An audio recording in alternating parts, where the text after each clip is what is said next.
merasa hebat, merasa lebih mampu, nggak usah. Menteri Keuangan tuh jangan banyak ngomong, kerja aja. Siap. Betul nggak? Menteri Keuangan yang baru ini, seorang ekonom mungkin hebat. Tapi dari segi politik nol. Kosong deh.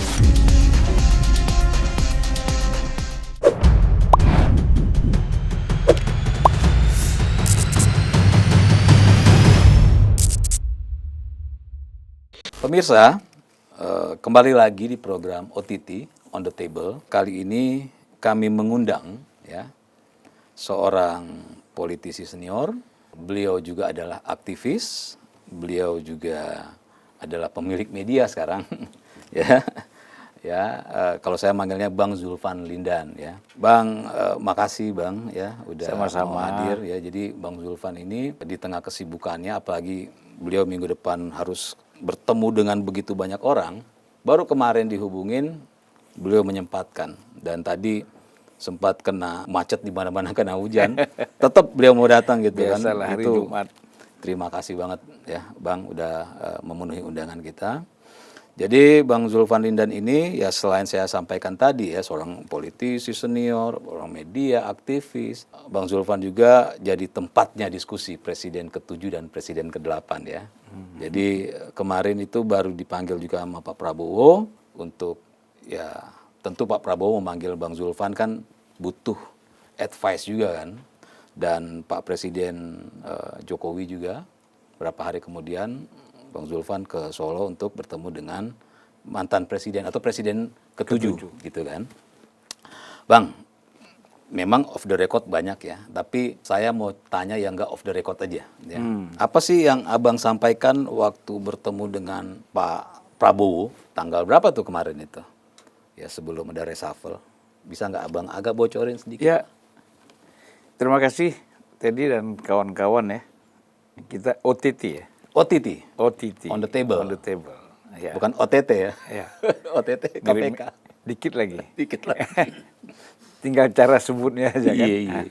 Ya orang mikir-mikir juga mau ke sini nih. OTT ngeri nih. Sempat Bang, ada tokoh yang mau kita undang ke OTT, tapi sebelum ke OTT dia ke OTT duluan. Sama KPK. Saya kira-kira tahu juga tuh orangnya. Iya. Nggak usah disebut lah ya. Iya. Ya jadi sebenarnya memang pertemuan dengan Pak Prabowo itu panjang ya. Pertama kan kita mendengarkan penjelasan dari kepala MBG ya. Pak Profesor Dadan itu menjelaskan tentang program-program dan perencanaan-perencanaan MBG baik yang sudah berjalan, sedang berjalan ataupun yang akan berlangsung. Nah, itu selama 3 jam pemaparan sambil dialog ya. Dan yang banyak dialog itu kan Pak Prabowo dengan kepala badan. MBG-nya. Nah, Pak Pak Dadan. Tapi Pak Prabowo tetap mempersilahkan kawan-kawan media untuk bertanya. Atau ingin menjelaskan atau ingin mengkritik silakan. Abang kritik nggak situ? Saya kira begini ya, soal MBG ini kan kita boleh dibilang kan tidak mendalami. Jadi kalau kita ngeritik sesuatu yang kita tidak pasti persis mengetahuinya, nah tentu nggak bisa. Ya paling kita akan memberikan masukan bahwa sebenarnya MBG ini kan banyak negara ya melakukan. Banyak Brazil. Brazil, Cina, terus kemudian India juga ya, beberapa negara lain.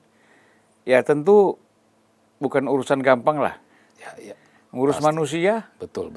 ya kan? Ngurus manusia dalam kondisi kehidupan yang sangat sederhana, yang perlu mendapatkan perhatian, tentu nggak gampang. Gitu. Nah, tapi kan banyak orang nggak sabar masalahnya. Ya kan, nggak sabar orang itu. Pokoknya harus baru sebulan jalan dibilang gagal kan gitu. Baru 2 bulan jalan dibilang gagal. Nah, tetapi banyak juga orang yang mendiskusikan soal ini. Oke. Ya, misalnya mengapa tidak memanfaatkan kantin-kantin sekolah yang sudah ada, ditingkatkan kantin itu dan mereka dikasih peran untuk juga membuka dapur untuk mensuplai kebutuhan makan bergizi siswa ini yang gratis ya. Iya. Ya tapi kan memang persepsi orang kan beda-beda kan orang sudah riset juga mungkin Kalau dikasih ke sekolah siapa yang pegang? Karena kan maaf aja ya, kita ini kan semuanya rebutan. Semua mau rebutan kan? Siapa yang mau ditunjuk? Kepala sekolah kah? Iya, iya. Hah? Kalau di sekolah ya, Ah, kalau kantin sekolah ya. ya, Iya, nanti iya. apakah guru atau ada lagi PKK namanya, Betul, betul, macam-macam. betul. Nah, jadi diambil satu pihak lain untuk melakukan pengelola ini. Karena itu butuh uang 2 miliar satu dapur Betul. itu. Ya kan? Betul, betul. 2 miliar untuk memanage ini satu dapur aja. Untuk menjadikan satu titik dapur itu 2M butuhnya. 2M. Dan itu harus dibiayai oleh yang Yang bersangkutan. bersangkutan. Memang ya 1 tahun katanya kembali itu. Ya, ya, Ya kan? Ya tapi kan nama bisnis ada risiko kembali, ada risiko nggak kembali Betul, kan. betul, betul. Nah kalau dikasih ke sekolah, tidak punya sekolah juga belum tentu semuanya punya Betul, betul. punya lahan, Betul. punya fasilitas dan lain-lain lah. Nah jadi kalau dikasih ke pihak lain, dia tanggung jawab. Rugi dia tanggung jawab, untung dia Ya, alhamdulillah. alhamdulillah. Resikonya untung lah dia. Ya itu. Nah jadi ya kita diskusi sekitar gitulah ya. Terus, Ya kalau soal MBG ini saya bilang Pak Prabowo ini menjadi perhatian khusus. Karena dia bilang ini program yang sangat strategis, bukan program politik, tapi memang program meningkatkan kesejahteraan hidup rakyat. Jadi dia concern betul soal ini. Nah selesai MBG itu kita mendengarkan pemaparan dari para menteri ya, beberapa menteri, yaitu Menteri Menpangan Zulkifli Hasan, menjelaskan tentang program koperasi desa dan koperasi merah putih, ya, dan saya kira ya penjelasannya kan normatif lah, ya normatif. Hadir juga di situ Wakil Menteri Koperasi Pak Peri Julianto yang kita sekarang menjadi Menteri Koperasi. Jadi sebenarnya dua-dua jadi menterinya nggak hadir? nggak hadir. Saya tanya sama wamennya Pak Peri, kemana Menteri? Ada tugas di luar kota. Ya nggak tahu lah benar atau tidak kan tuh bukan urusan kita kan. Betul, betul. Nah jadi yang menjelaskan tentang program tadi koperasi Pak Zul Hasan, Ketua Umum PAN juga ya. Ya, ya. Kemudian menjelaskan sekolah rakyat, Oh iya itu sekolah rakyat tuh. Mensos Saifullah Yusuf. Lalu Menteri Trenggono, Menteri Perikanan ya, Perikanan dan Kelautan (KKP). Itu menjelaskan tentang membangun desa. Apa nelayan atau apa? Ya desa nelayan. Ya, ya. Desa nelayan. Jadi kalau kita lihat di situ, ya semuanya lah yang namanya program kan pasti bagus. Ya, ya. Ya, apa yang direncanakan positif lah, bagus. Nah tinggal kan kalau kita bicara pelaksanaannya seperti apa, ya kita harus pertama menunggu. Kedua kita juga mau melihat langsung. Ya kan, nggak bisa kita hanya mendengar berita. Ya. Tapi memang kita kalau bisa melihat langsung bagaimana situasinya. Atau mendengar juga langsung dari orang yang bersangkutan. Gitu. Kalau nggak hoax nanti kan. Betul, betul, betul. Nah jadi Pak Prabowo juga mempersilahkan. Silakan kalau ada yang mau bertanya kepada para menteri ini tentang program ini. Kita merasa sudah cukup ya. Jadi tidak ada yang kan yang diundang itu saya, ada Pemret Kompas, Pemret SCTP, ada Pemret IDN, Unilubis, Ya. Najwa Shihab, sama Pemret Detik dan Total Politik. Oke. Jadi bisa dibilang dari semua nama itu hanya abang yang orang media dan aktivis ya. Yang lain benar-benar pure media ya. Iya. Nah jadi bang, ini saya mau masuk ke tadi saya tergelitik ya soal MBG. Ini kan Menq yang baru nih. Ya. Itu sudah kan abang kan bilang bahwa ya kan semua kan butuh proses dan segala macam ya. Ini Menq yang baru ini sudah dalam tanda kutip mengkritisi ya ketua MBG ini. Ya. Beliau anggap ini sebenarnya ya mungkin beliau anggap kenapa penyerapan ini kan penyerapan kan, penyerapannya kok begitu bukan lelet saya bahasanya tapi begitu lama. Sedangkan Pak Prabowo ingin agar segera kan, secepatnya kan. Dalam pidatonya Pak Prabowo bilang kita tahun ini harus gini ya. Sedangkan penyerapannya belum sampai segitu. Menurut abang, apakah semudah itu dalam penyerapannya MBG, ya, seperti yang dikritisi oleh Menkyu yang baru ini? Menkyu yang baru itu kan di dalam dialog dengan Pak Dadan hadir. Oh gitu. Hadir dia. Oh, itu sebelum reshuffle kan? Sebelum reshuffle. Jadi Hari beliau datang Sabtu, sebagai siapa itu? LPS. Oke. Lembaga penjamin simpanan itu kan. Datang dia. Dan Pak Prabowo tanya, Ketua LPS ada masukan, ada apa? Dia diam aja. Waduh. Nah, kok sekarang dia ngomong? Nah, itu Padahal saat itu lagi bicara MBG kan? iya bagi MBG. Harusnya dia ngomong di situ gitu loh. Ya kan? Nah, jadi kita heran juga. Iya, iya. Ya harusnya dia bicara di situ. Kalau ada kritik, masukan segala macam. Padahal kan. sudah dipersilakan oleh Pak Prabowo dan Apalagi Pak dia Dadan. tahu bahwa dia akan jadi Menteri Keuangan kan. Ya berarti Atau mungkin dia takut salah nih, gua salah ngomong, jangan jadi menteri ini. jadi sebenarnya ya Menkyu yang baru ini sebenarnya beliau udah tahu bahwa beliau akan jadi menteri ya. Udah dipanggil ngomong berdua sama Pak Prabowo. Berarti statement beliau kemarin bahwa beliau baru tahu menjadi menteri 1,5 jam atau 1 jam setengah sebelumnya itu. Terus di Hambalang dia 5 jam ketemu Pak Prabowo ngapain aja, Iya. ya kan? Ya harusnya beliau sampaikan saja saat itu ya. Iya. Bahwa penyerapannya begini loh, kurangnya bla bla bla. Ya kalau ada bla kritik, gitu. kritik aja, nggak usah. Ya, tapi dia takut juga kalau salah ngomong nanti nggak jadi menteri. Iya. Nah, saya mau coba ke arah situ nih, Menkyu nih. Ya, jadi kalau yang tadi kan artinya Abang udah membuka sedikit pembicaraan 14 jam Abang dan Pak Prabowo gitu kan. Kan ada banyak hal yang nggak mungkin disampaikan kan. Tapi tadi adalah hal yang mungkin bisa disampaikan. Nah jadi saya lagi fokus juga nih ke Menteri Menkyu yang baru ini. Beliau kan selain mengkritisi ya soal MBG, beliau juga bahasa apa ya enaknya. Kelihatannya seperti mengkritisi juga Menteri Keuangan yang lalu, Menkyu, Ibu Sri Mulyani. Pandangan beliau itu misalnya gini, kenapa selama ini Menkyu gitu ya membiarkan dana itu mengendap di BI gitu kan, 200 triliun. Kenapa nggak dimasukin ke bank-bank pemerintah gitu kan? Lalu agar supaya bisa bisa dipinjam oleh pengusaha, masyarakat untuk menjadi modal dalam usaha. Menurut Abang, apakah memang benar Ibu Sri Mulyani inilah pemain aman, tidak mau mengambil risiko, atau Menkyu yang baru ini adalah orang yang benar-benar orang yang mau mengambil risiko? Kalau saya kira pertama kita harus lihat dari segi etika ya. Oke. Seseorang baru menjadi menteri itu nggak usah mempersoalkan program yang lama. Oke. Itu dulu loh, etikanya kan gitu. Menunjukkan bahwa dia lebih hebat dari yang lama. Kan nggak perlu. Betul. Betul nggak?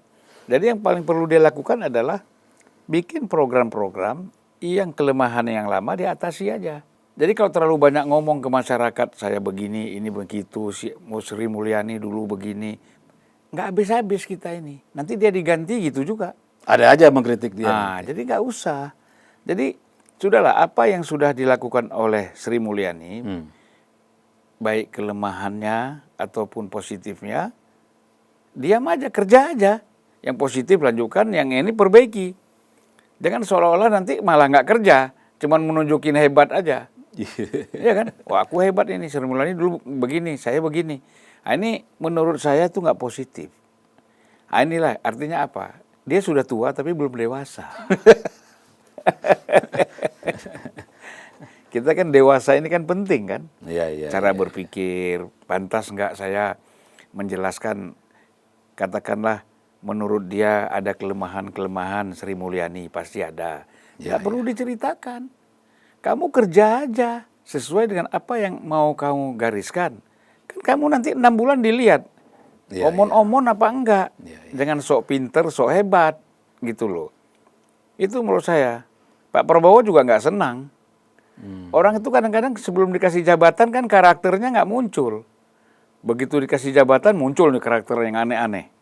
Ya kan? Iya. Merasa hebat, merasa lebih mampu, nggak usah, gitulah. Nah disinilah memang orang perlu yang namanya pendekatan spiritual. Ya spiritualitas ini Gimana penting. tuh, Bang? Ya spiritualitas ini kan orang menahan untuk dia tidak ingin menunjukkan kehebatannya. Gua hebat, gua ini kan nggak perlu. Iya kan? Kerja aja lah. Kerja aja, buktikan saja kalau kamu memang betul, ya kan? Karena kalau nggak ada Menteri Keuangan tuh bisa naik turunkan IHSG Nah, itu nggak bisa. itu yang saya mau tanyakan, Bang. Itu menurut ini kan Abang ini sebagai orang yang ada di DPR juga ya. Artinya Abang Pernah adalah di DPR, jangan ya, ada di DPR, ntar pernah di diserbu DPR. pula gue. Iya, iya. Artinya kan Abang kan orang yang tepat untuk saya tanya gitu kan. Dalam arti bisa nggak sih seorang Menteri Keuangan apakah dia mampu menaikkan hal itu dengan kementeriannya atau butuh support dari yang lain? Ini kan kalau kita baca seolah-olah Kementerian Keuangan itu bisa melakukan sendiri untuk menaikkan. Nggak bisa. Kita kan ingat tahun 90-an Ya. itu naik turunnya indeks saham dan dolar itu sangat tergantung pada situasi politik. Oke. Ada isu politik turun. Kalau isu politik negatif saham turun, dolar juga begitu turun. Ya. Kalau ada saham politik positif stabilitas dia naik. Tapi setelah tahun 2000 kita lihat pengaruh itu masih kurang. Mau politik bahkan ada boom di Marriott dulu, Itu tidak mempengaruhi lagi. ada boom Bali, ya kan? Tetap aja saham stabil. Gitu loh. Itu sekarang kan. Sekarang. Karena udah terbiasa nih. Udah terbiasa. Jadi kalau kita bicara misalnya situasi politik yang langsung menyangkut sektor fiskal dan keuangan atau ekonomi, itu yang bisa mempengaruhi indeks saham kita atau dolar kita naik atau turun. Kalau isu politik kurang. Isu politik kurang. Kurang ya. Jadi yang Kecuali kalau sudah mengganggu stabilitas, kudeta ataupun demonstrasi besar-besaran yang memang ini mengarah untuk menjatuhkan pemerintah misalnya, itu mungkin ya. artinya menurut Abang sekarang ini untuk urusan politik itu tidak bisa bukan tidak bisa tapi bukan satu-satunya menyebabkan turunnya saham gitu ya. Bukan. yang Jadi kan ini sekarang gini, kalau bicara saham ini kan OJK ya. ya. Nah, kalau OJK salah ngomong, salah policy, salah tindakan, nah itu ada pengaruhnya. Kalau Menteri Keuangan kan nggak langsung. Oke. Ya. Artinya Menteri Keuangan kalau ada kebijakan-kebijakan keuangan atau fiskal yang menyentuh langsung ke aspek market, pasar modal, itu ada kemungkinan terpengaruh. Tapi kalau kenaikan pajak misalnya atau bea cukai, kemudian PBB, nah itu pengaruhnya kecil. Oke. Gitu. Oke, jadi intinya dari Abang bahwa Kementerian Keuangan itu bukan lembaga yang superhero yang bisa menaikkan Enggak dan lah, menurunkan kan. Artinya ini perlu dikoreksi nih Menteri Keuangan yang baru agar supaya Apa dia bilang? ya kan artinya kan dia sudah menjanjikan kan di DPR akan menaikkan ya sampai berapa persen gitu. ISG. Ya nggak bisa lah, itu kan tergantung. Nanti kan kita ada macam-macam. Situasi luar negeri misalnya. Ya, ya. Kayak kita dipengaruhi oleh kasus 2008 mortgage. Oke. Ya kan di Amerika pengaruhnya ke saham kita anjlok di sini kan. Jadi mau bikin apa Menteri Keuangan dengan Itu gitu? sudah bukan ranahnya Kementerian Bukan, nggak Keuangan. bisa. Oke ya. Nah, ada juga gagasan ya, selain 200 triliun itu jangan diendapkan di BI ya. Masukin ke bank-bank pemerintah agar supaya bisa digunakan oleh masyarakat dan pengusaha untuk meminjam. Dan di mana ada reaksinya sekarang itu adalah saham dari bank-bank nasional kita tuh sekarang itu lagi naik gara-gara itu gitu kan. Artinya menurut Abang ini bagian yang positif juga nggak sih?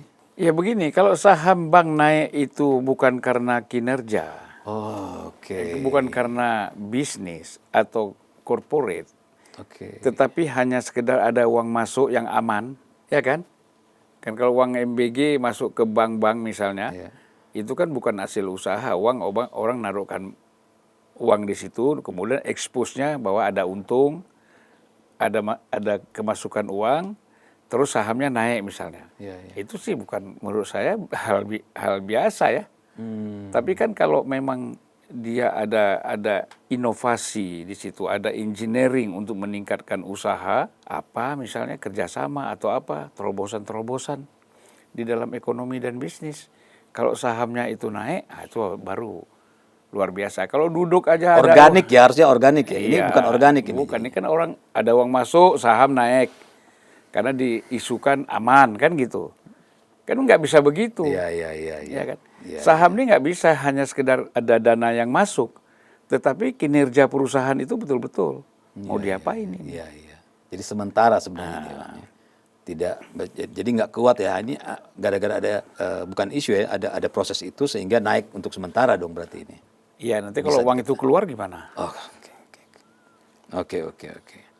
Nah, Jadi tadi itu ya, bahwa sebenarnya kan kalau dibilang ada uang ngendap 200 triliun, ya, padahal kan pemerintah ini sekarang kan khususnya Presiden Prabowo ini kan mencari dana untuk sekolah rakyat dan MBG. Ya. Saya kira nggak ada ya yang mengendap ya. Itu bukan mengendap, itu memang proses berjalan. Ya kan? Kalau mengendap tuh nggak dipakai-pakai.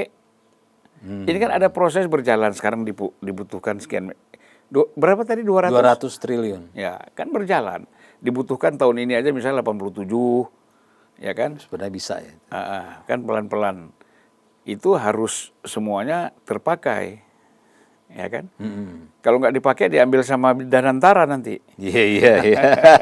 Dana-dana nganggur bisa diambil sama Danantara kan?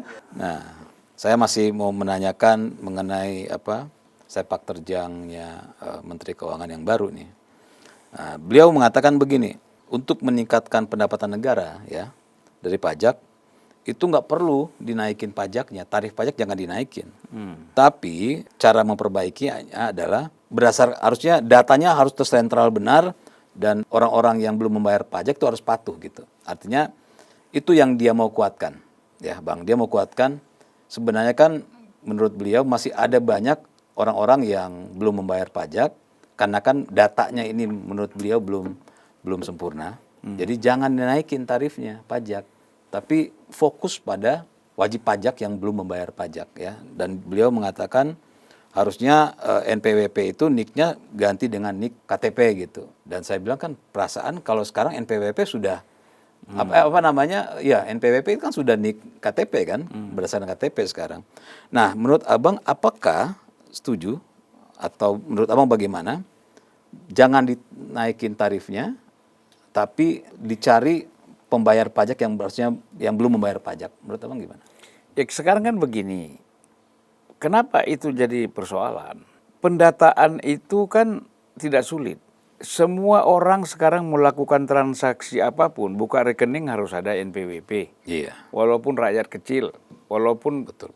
yang mau dimasukkan ke bank itu cuma 1.500.000, tetap kan diminta NPWP. Jadi data-data itu kan sudah ada, ya kan? Nah, hanya kan pemerintah melihat yang pantas membayar pajak itu siapa saja. Nah, dilihatlah kelas menengah ke atas, terus ke bawahnya dilihat yang memungkinkan, ya kan?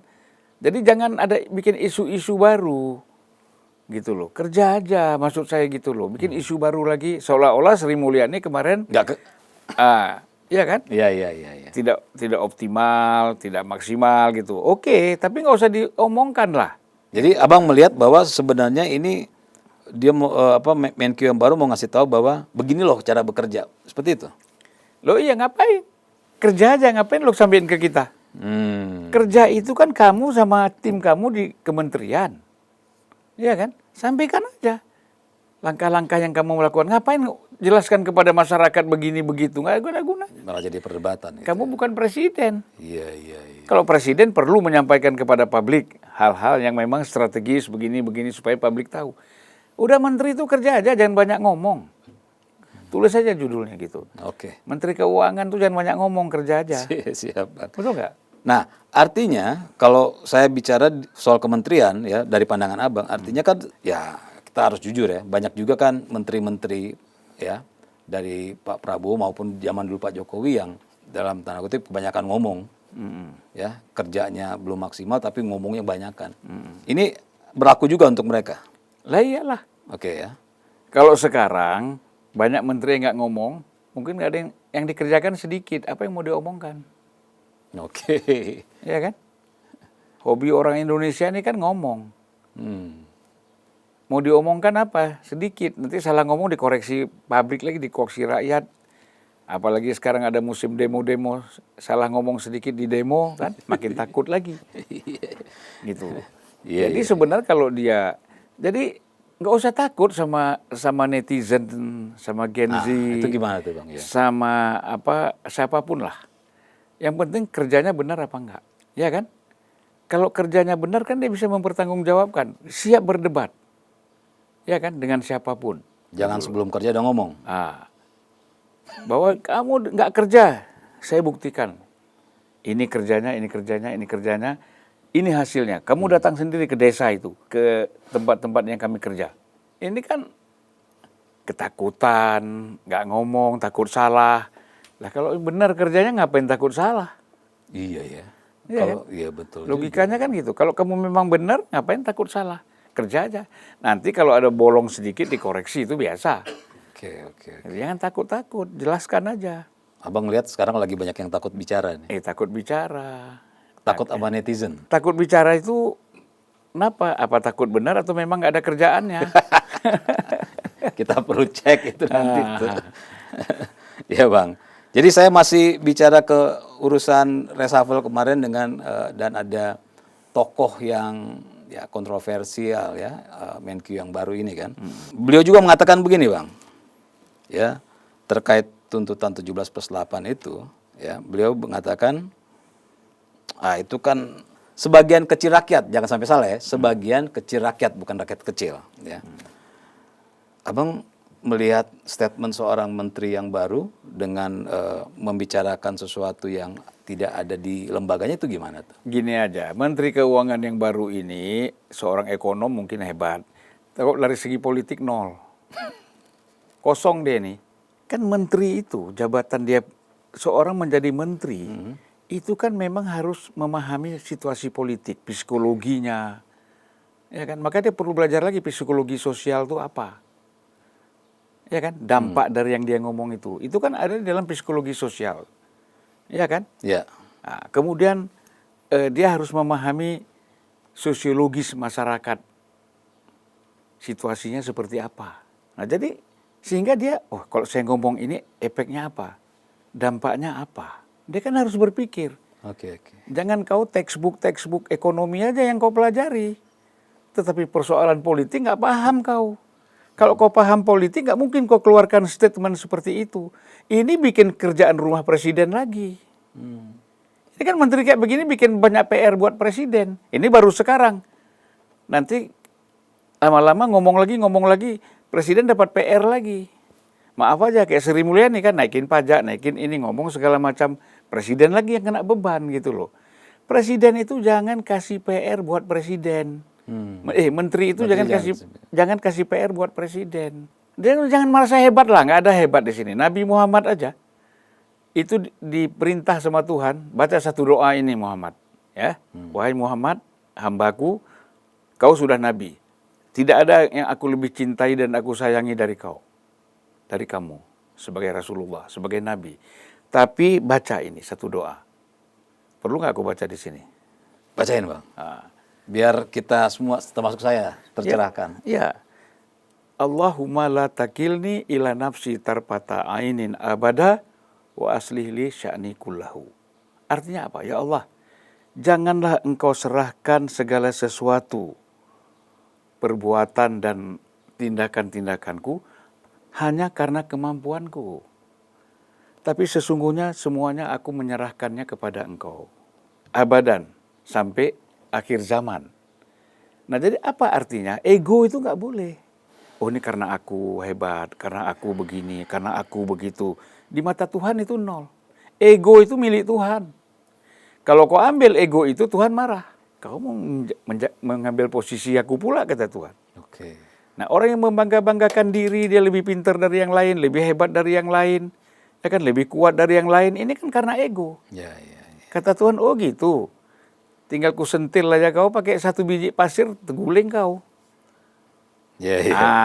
Jadi itulah maksud saya gitu, Nabi saja yang sudah begitu hebat. Tetap Tuhan bilang jangan ada ego dan sombong. Bukan karena kau, karena aku. Ya. Gitu loh. Nah orang akan selamat kalau dia selalu mengatakan, ini karena Tuhan. Puji Tuhan. Iya kan? Gitu loh. Nah kalau dengan kesombongan, ngeritik sana, ngeritik sini, ya. Maksudnya kan dia diberi kepercayaan gak usah kritik Sri Mulyani lah, ya kan? Atau apapun yang sebelumnya, kerja aja. Nah kalau kita nih di podcast memang harus kritik. Ya, emang tugas kita ya. Tugas kita itu. Ya. Tapi kalau menteri ngapain kritik? Kau kritik diri kau sendiri aja. Kerja aja lah. Kerja aja. Kau tujuannya dikritik orang. Jangan kau mengkritik orang. Betul. Lucu juga ini kan. Bagi tukar tempat aja kita. Aku di situ, kau di sini. Bang, ini saya pun secara pribadi nih Bang ya, sempat ya mengkritisi ini. Tapi Menteri Keuangan ini waktu acara di tempat Pak Prabowo tuh makannya di sebelah saya dia. Oh gitu. Tapi nggak ngomong kita. Saya lihat orangnya diam aja ya saya diam juga. Oh. Beda dengan apa yang di media dong. Nah, itu saya kaget. Kok di sana diam 1000 bahasa, senyum aja susah, kok tahu-tahu jadi menteri Koboi. ya inilah. Ya itu karakter orang ya. Ya. Apa-apalah itu hak dialah, itu karakter dia kok. Ya, cuma artinya yang abang kritisi, ya udah lo, lu kerja aja lah, ngapain sih? Iya kerja aja. Gitu. Kalau udah dapat amanah itu kerja aja. Kepercayaan dari presiden dibuktikan dan dengan kerja saja gitu loh. Bang, ini saya juga sempat ya sepemikiran sama abang nih. Saya sempat bicara juga, ini kok ya sudah berapa bulan lalu ya saya bicara gitu kan, termasuk soal tabung gas macam-macam. Ini kok jadinya Pak Prabowo ini akhirnya banyak PR. Saya setuju sama abang gitu kan. Kok akhirnya Pak Prabowo jadi kayak nyuciin Cuci piring. jadi cuci piring gitu kan. Menteri ini begini, menteri itu begini, ngomong begini, akhirnya jadi kontroversi. Beliau juga yang akhirnya nyuci piring. Ini apa sih Bang? Kalau soal, saya setuju ya, sepakat dengan ini kok. Kenapa nih para menteri ya selalu bikin PR buat presiden, padahal presiden sudah kasih amanah. Nih, gua kasih nih amanah nih, lu kerjain ya. Ini fenomena apa sih Bang?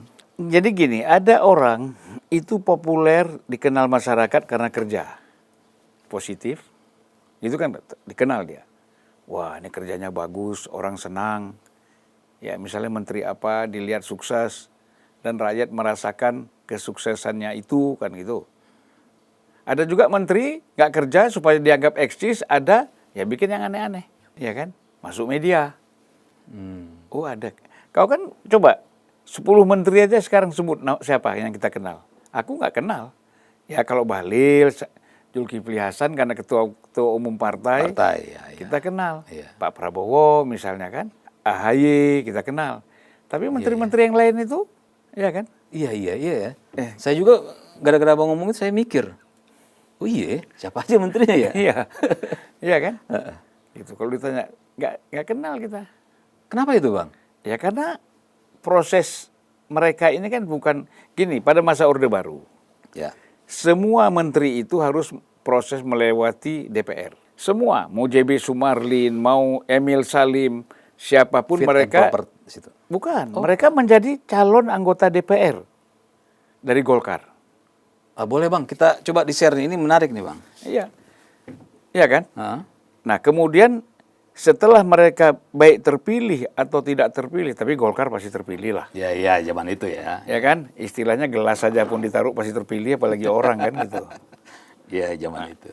Jadi kalau kita lihat prosesnya mereka menjadi menteri itu melalui DPR.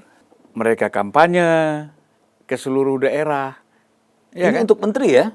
Bukan menteri, DPR. Untuk DPR dulu nih. Nah, kemudian Pak Harto itu kan melihat siapa yang kemudian dari mereka ini yang pantas diangkat menjadi menteri. Nah, mengapa prosesnya harus DPR? Terlepas benar atau kualitasnya rendah atau tidak, ya kan?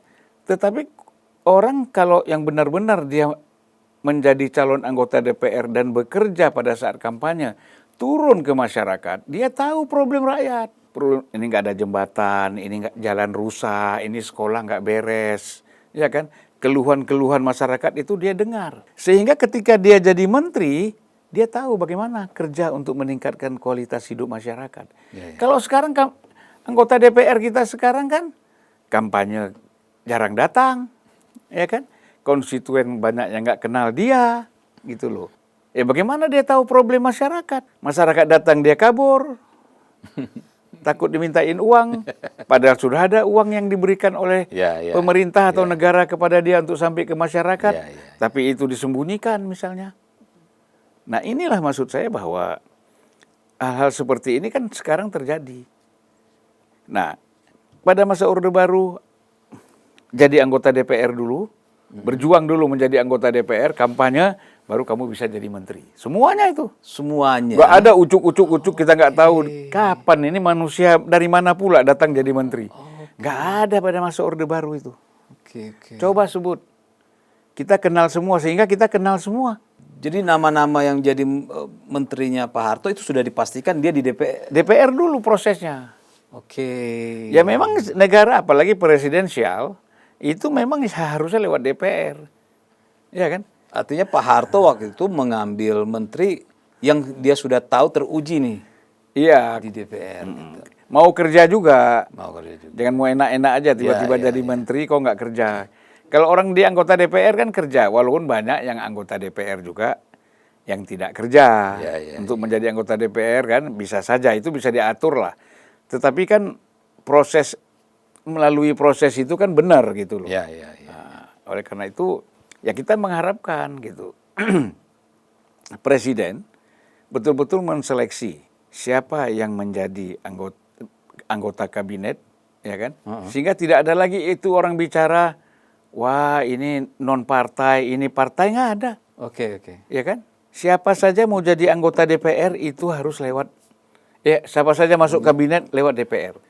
Karena kayak begini nanti nih, Menteri Keuangan, ya kan? Pulang dari Amerika, terus kerja di pasar modal, jadi dana reksa, ini bekutet di situ, dia nggak mau tahu situasi di luarnya. Sehingga keluarlah statement gitu. Oke. Kan sebenarnya begini, mau satu orang kayak 17.8 itu, mau 2 orang, mau 1.000 orang, iya kan? Ngapain? Ini kan aspirasi. Iya, iya, Nggak usah kau tanggapi, dan bukan urusan kamu Menteri Keuangan. Nah, itu dia. Itu urusan Menteri Dalam Negeri, ya kan? Ini kok belum apa-apa udah kayak Menko Equin pula dia. Ya Bang, jadi sempat Dan juga. gini, banyak orang pintar di Indonesia ini tapi kurang sehat. Oke, Yang kita perlu ini kan akal sehat, bukan pintar aja. jangan pinter doang ya. Nah, Bang, jadi saya masih mau ngejar yang tadi ini, saya benar-benar tertarik dengan PR Presiden ya. Menteri yang bikin Presiden jadi punya PR lah kan begitu kan. Padahal kan mereka harusnya ngebantu Presiden. Iya, kan? iya. Ini kan berarti bisa dibilang menteri-menteri yang kena reshuffle kemarin adalah menteri-menteri yang membuat, yang selama ini bikin Presiden akhirnya punya PR. Apakah begitu Bang? bisa jadi punya PR, bisa jadi nggak bikin PR juga, Oke. tapi karena kinerjanya Kinerja. lemah. Iya kan? Kinerja lemah kan PR buat DPR Ya, juga, ya, lebih parah lagi. Ya kan? Isunya berhasil tapi ternyata nggak ada apa-apa gitu loh. Ya. Bang, berarti kalau kita bicara, saya loncat ke Pak Budi Ari, ya, yang akhirnya dilengsarkan juga, dan beliau mengaku tidak mengetahui, ya, beliau dilengsarkan.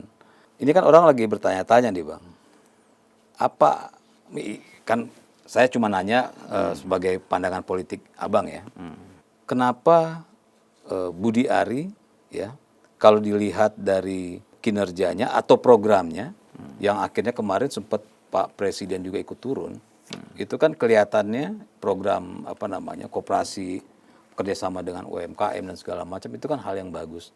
Menurut Abang, apa analisis Abang, ini kenapa Pak Budi Ari ini akhirnya dilengsarkan? Saya melihat ketika ada pembukaan Koperasi Merah Putih di Solo itu, ya kan?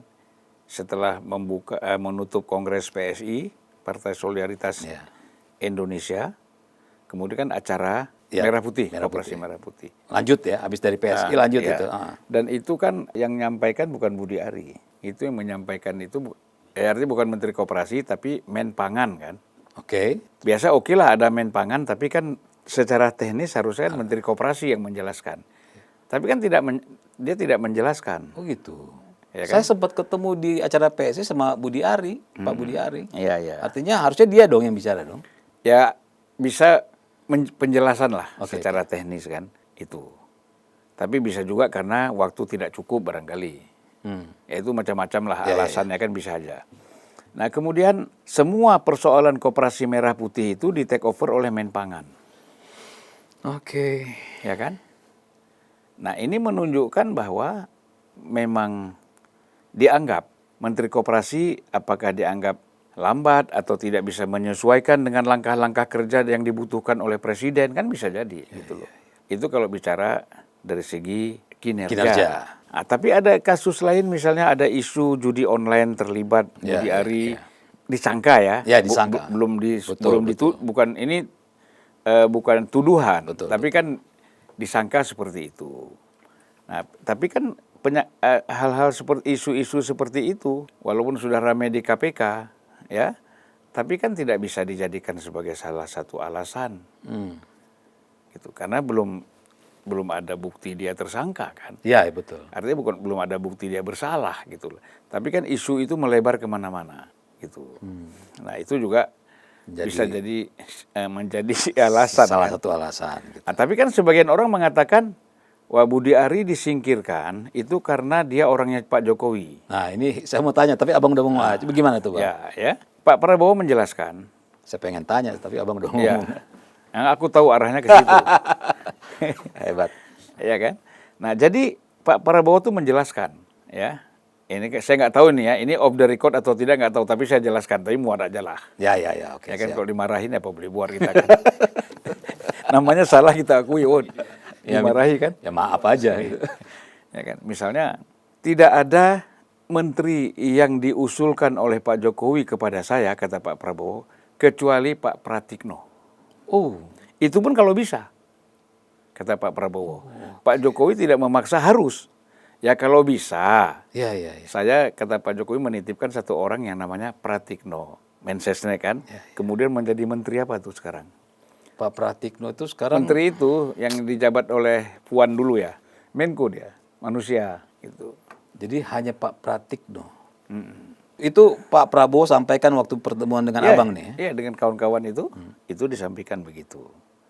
Nah, jadi kalau misalnya Budi Ari diberhentikan tuh nggak ada hubungannya bahwa ini seolah-olah Pak Jokowi jauh dari Pak Prabowo. Jangan itu dijadikan indikator. Itu bukan indikator. Karena saya tanya juga sama Pak Jokowi ketika besoknya ketemu kan, setelah Prabowo hari Sabtu Minggu, saya tanya hari Seninnya kepada Pak Jokowi, apa benar Pak, Bapak hanya mengusulkan Pak Pratik aja untuk menjadi menteri pada Cross check ya? Cross check. Oh iya betul.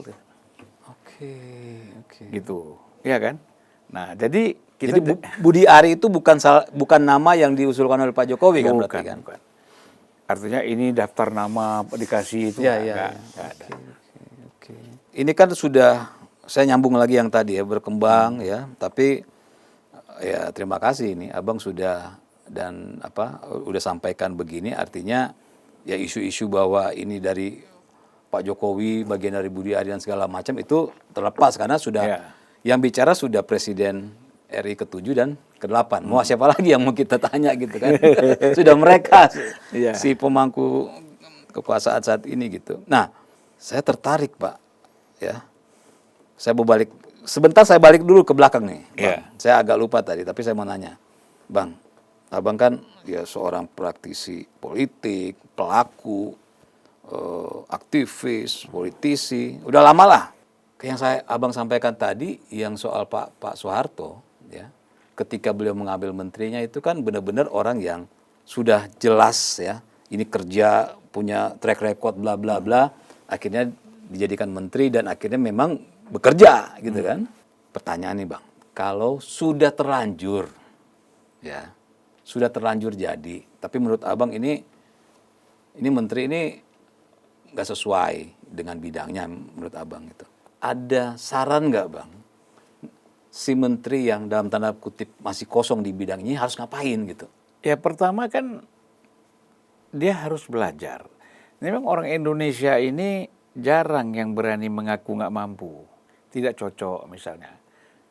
Saya akan jadi menteri ini, ya kan bisa bilang, oh Pak itu bukan bidang saya Pak, minta maaf saya nggak mampu, mana mau, ya kan? nyium dapat jabatan aja udah lompat-lompat, bagaimana pula mau nolak? Iya, Ya enggak? Nah seharusnya kan dia harus tahu, ini bukan bidang saya. Pak, kalau saya di sini, saya belajar lagi 2 tahun setengah. Akhirnya saya kerja cuma 1,5 tahun. Kenapa? Tahun keempat, kelima kita udah sibuk kampanye lagi nih. Untuk memenangkan Bapak jadi presiden lagi. Jadi harusnya kita ngangkat menteri itu jangan yang belajar lagi. Oke. Menteri-menteri yang memang sudah menguasai masalah. Yang memang diberikan amanah kepada dia. Kalau dia belajar lagi kan buang waktu ini namanya. Disitulah Pak Harto misalnya sektor ekonomi tidak akan dikasih kepada orang yang bukan ekonom serius. Sumarlin, Emil Salim, Iya. siapa lagi? Iya. Pak Ginanjar. Ginanjar bukan Equin, dia kan gas. Pokoknya dia bidang bukan Equin lah. Banyak lah, pokoknya sektor-sektor ekonomi itu memang dikasih kepada ekonom yang memang betul. Walaupun kemudian dikritik orang karena ini Berkeley, mafia Berkeley, Harvard, segala macam, ya itu soal lain ya. Tapi memang mereka itu pas di tempatnya gitu loh. Soal kinerja dan hasilnya itu kan lain lagi. Ya. Nah, bagaimana kalau orang yang memang bukan bidangnya dikasih di situ lebih parah lagi? Apa yang kita harapkan hasilnya? Ya, Bang. Ya, Bang. Artinya yang Abang maksudkan ketika ada seseorang atau partai politik ya kan kita bicara ada juga partai politik kan yang mengusulkan nama seseorang kan. Iya, banyak. Artinya baik partai politik maupun orang perorangan yang di luar partai politik mungkin bahasanya sadar diri atau sadar posisi gitu. Lah iya, artinya kadang-kadang kan begini, ada satu posisi, presiden udah punya orang, tapi partai ingin juga masukkan orangnya di situ. Ini kan bertabrakan, siapa yang harus ngalah? Sudah pasti partai politik yang ngalah, nggak mungkin presiden dong, orang kabinet ini otoriti dia kok, ya kan? Tapi kan partai politik mencari tempat baru kepada figur yang sudah dia tentukan yang akan masuk kabinet. Ya. Nah ternyata tempat yang ada tuh nggak sesuai. Tapi kader ini harus masuk kabinet. Nah itulah persoalannya kan. Jadi problem. Oke bang. Tangkep. Nah ini ada lagi nih. Kita masih bicara di sekitar reshuffle ya. Ini katanya Pak Budi Gunawan kan itu representasi dari PDIP katanya kan. Dan akhirnya apa bahasa yang enak ya, lengserkan, diganti lah ya. Diganti. Dan sudah ada ya beberapa pernyataan ya di media sosial bahwa ini sangat terkait dengan perwakilan PDIP di kementerian Pak Prabowo. Menurut Abang gimana? Jadi begini, kita ini harus konsisten ya. Ketika Pak Budi Gunawan menjadi Menko Polkam, Hasto keluarkan statement.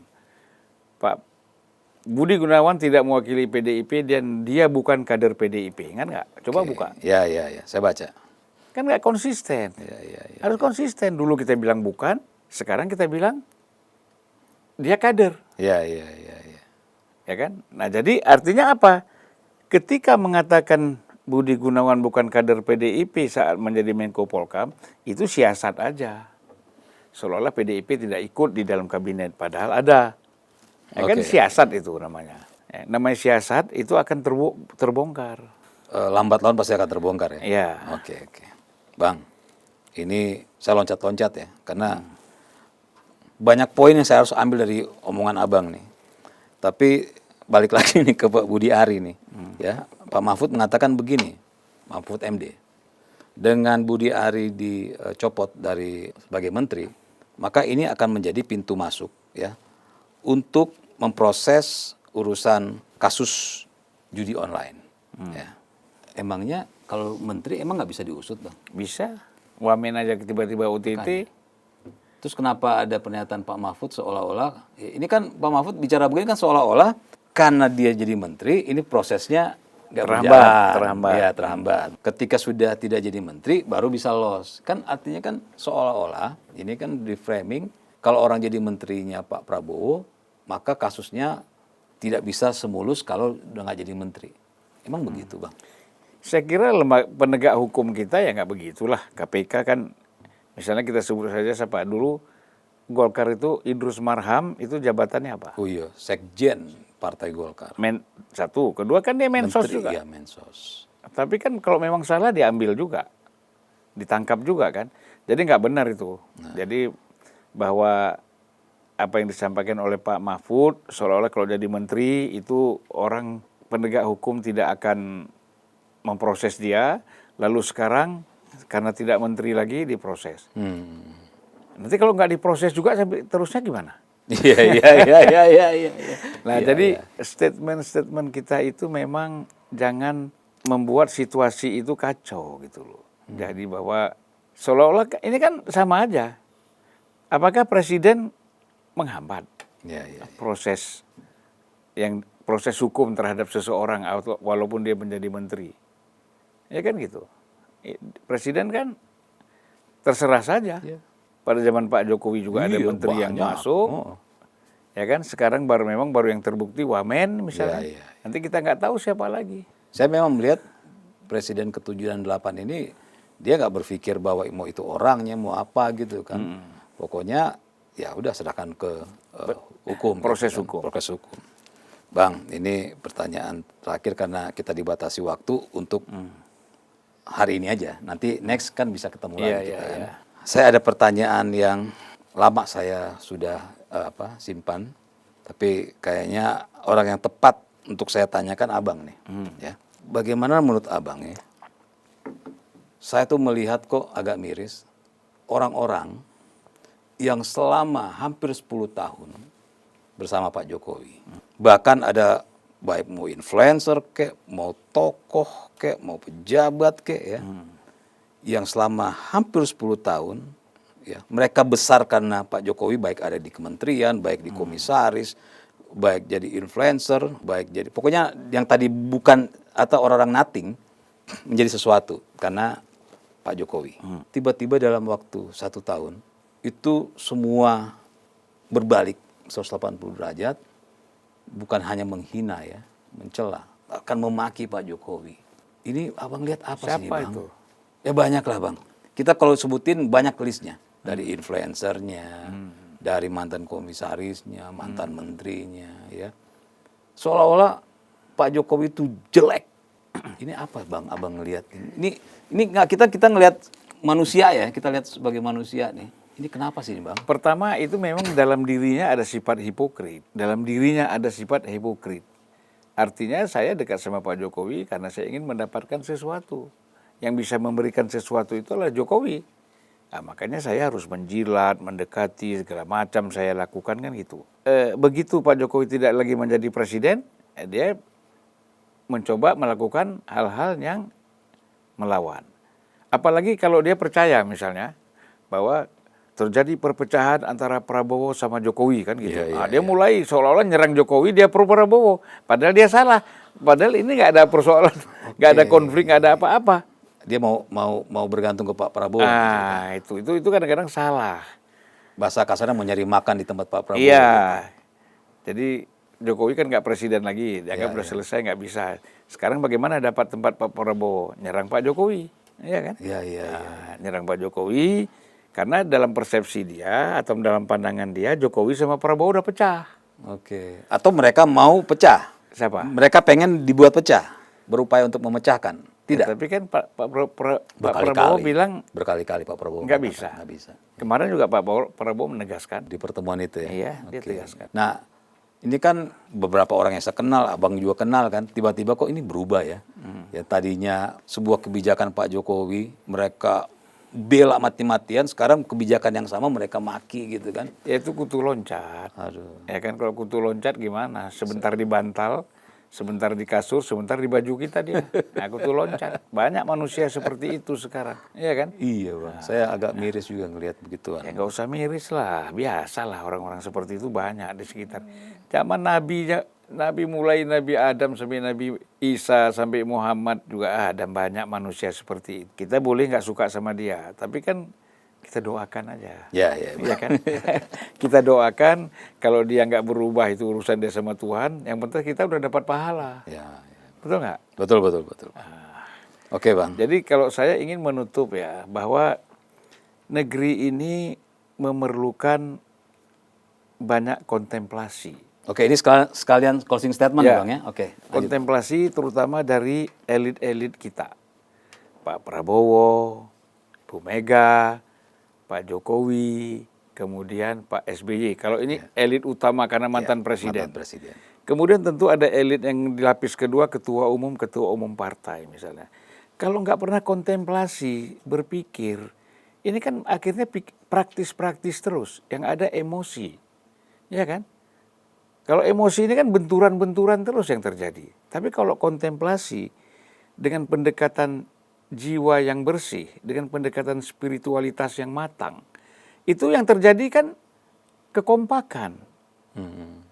Ini kita ribut, ibaratnya kalau kecil kan kita rebut sepiring nasi. Ya. Jabatan bagi presiden itu kan ibarat sepiring nasi. Jabatan bagi elit itu kan ibarat sepiring nasi. Ngapain kita rebut-rebut? Iya kan? Silahkan. Makanya di dalam satu hadis Nabi mengatakan, kalau ada orang mau minta jabatan jangan dikasih. Terus bagaimana caranya kita? Kan presiden dia harus minta. Belum tentu juga. Memang dia dicalonkan. Gitu, dicalonkan. Itu bisa. Terbukti bisa. Karena dari bawah memang ingin mencalonkan dia. Beliau. Ya kan? Bukan dia minta. Nah, itu bisa. Ya kita lihat proses lah. Misalnya senang nggak senang. Ibu Mega itu menjadi presiden kan memang situasi yang memang memerlukan dia ketika menghadapi Orde Baru. Walaupun kemudian dipotong oleh Gus Dur kan, status 1,5 tahun gitu loh. Dalam proses selanjutnya, SBY kan mati-matian secara ambisius kepengen jadi presiden. Ya kan? Nah kalau Jokowi gimana? Memang yang diminta. Dari siapa awal, yang minta? Ya Pak Prabowo. Lewat Hasim minta jadi gubernur. Kemudian ya tentu setelah itu disurvei, partai-partai politik menginginkan dia jadi. Gubernur saat itu. Iya, gubernur misalnya. Nah jadi kalau kita lihat memang ambisi itu oke, tapi kalau udah terlalu ambisius ini bisa bunuh orang nih.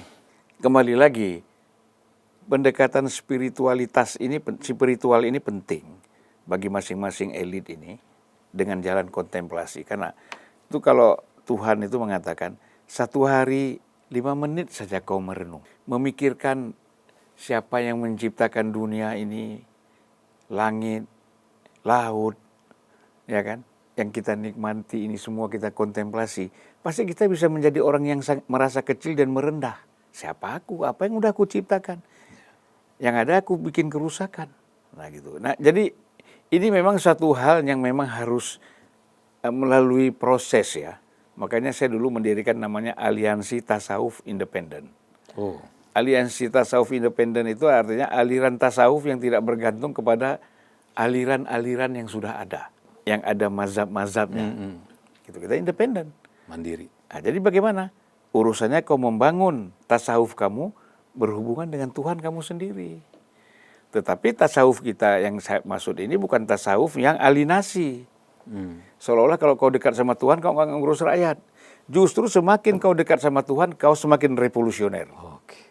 Kan harusnya semakin orang tuh dekat sama Tuhan, semakin revolusioner, bukan semakin alinasi, menyepi sendiri terus sur, kata Tuhan, apa pula ini bukan itu tugas kau. Nah, makanya kalau kita bicara sedikit, misalnya falsafah sholat itu, kita kan takbir. Waktu takbir kita naik ke atas kan, mi'raj kita. Kenapa diakhiri oleh salam? Assalamualaikum warahmatullahi wabarakatuh. Kau balik ke rakyat. Setelah atas. Balik. Bantu rakyat yang tertindas, yang miskin, yang melarat, yang apa. Kau bantu. Dalam. Ya kan? Nah, disitulah ada kalimat amal ma'ruf nahi mungkar. Gitu loh. Tapi kan ada metode. Betul. Jangan mentang-mentang baca amal ma'ruf nahi mungkar, besok terus semua orang mau ini nggak benar, ada metodenya, ada alasannya, ada syaratnya, ada macam-macam, ya kan? Jadi belajar agama ini kan harus komprehensif sebenarnya. Nggak bisa lewat televisi mendengarkan ustadz ngomong aja, harus baca buku, baca kitab dan lain-lain. Oke? Bang, terima kasih Bang. Makasih. Aduh, ini ngomong dari macam-macam ini.